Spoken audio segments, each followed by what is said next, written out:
2022 चुनाव में 8 सीटों पर विजय हासिल करने के बाद जयंत चौधरी की पार्टी राष्ट्रीय लोकदल यानी आरएलडी को अब यूपी के लिए नए मुखिया की तलाश है।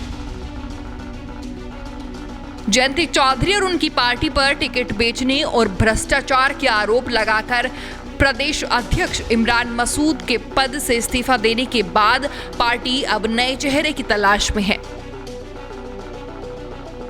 पार्टी प्रमुख चौधरी जयंत सिंह पार्टी के अंदर ही ऐसे नेता की तलाश में जुटे हैं जो जमीनी आधार के साथ जातिगत राजनीति पर फिट बैठता हो, साथ ही पार्टी के प्रति वफादार भी हो।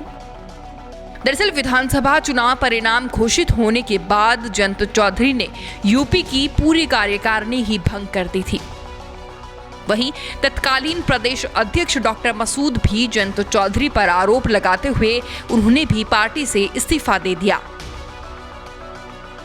पिछले लोकसभा चुनाव की तरह ही ये विधानसभा चुनाव भी रालोद ने सपा के साथ मिलकर लड़ा था। हालांकि किसान आंदोलन के बाद पश्चिमी यूपी की राजनीतिक स्थिति में बदलाव रालोद के पक्ष में दिख रहा था, लेकिन गठबंधन में 33 सीटों पर लड़ने के बाद भी रालोद सिर्फ 8 सीटें ही जीत सकी।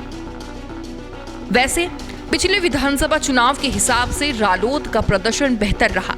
इस बार जयंत को कम से कम 24 सीटें जीतने की उम्मीद थी, लेकिन उम्मीद के मुताबिक पार्टी का प्रदर्शन न होने से दुखी जयंत चौधरी ने पूरी कार्यकारिणी ही भंग कर दी थी।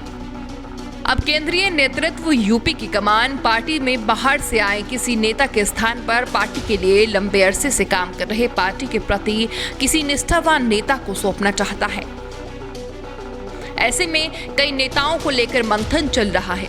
पार्टी सूत्रों की माने तो रालोद का मूल वोटर जाट है, लेकिन विधायक दल का नेता जाट बनाया जा चुका है। ऐसे में यूपी की कमान जिन नेताओं को दिए जाने को लेकर चर्चाएं हैं, उनमें पूर्व विधायक राजेंद्र शर्मा, पूर्व विधायक संत राम कुशवाहा, राष्ट्रीय महासचिव बाबा हरदेव सिंह, राष्ट्रीय सचिव अनिल दुबे, शिवकरण सिंह, टीम आरएलडी के अनूप मिश्रा के साथ पार्टी के जीते 3 विधायकों समेत पश्चिमी यूपी के 2 बड़े नेताओं के नाम भी शामिल है। पश्चिमी सूत्रों का कहना है कि पार्टी का केंद्रीय नेतृत्व 2024 के लोकसभा चुनाव को ध्यान में रखकर ही यूपी में पार्टी का कप्तान तय करेगा। इसी वजह से केंद्रीय नेतृत्व के इशारे पर 3 सदस्यीय एक टीम यूपी में घूम घूम कर इसकी समीक्षा कर रही है कि विधानसभा चुनाव का परिणाम ऐसा क्यों आया। इस टीम को हार की समीक्षा के साथ ही उक्त नेताओं की जमीनी हकीकत का पता लगाने का भी टास्क दिया गया है। देखना होगा कि जयंत चौधरी अब यूपी की कमान किसके हाथों में सौंपेंगे और कब तक इस फैसले पर मोहर लगती है। Bureau report, news 80 desk.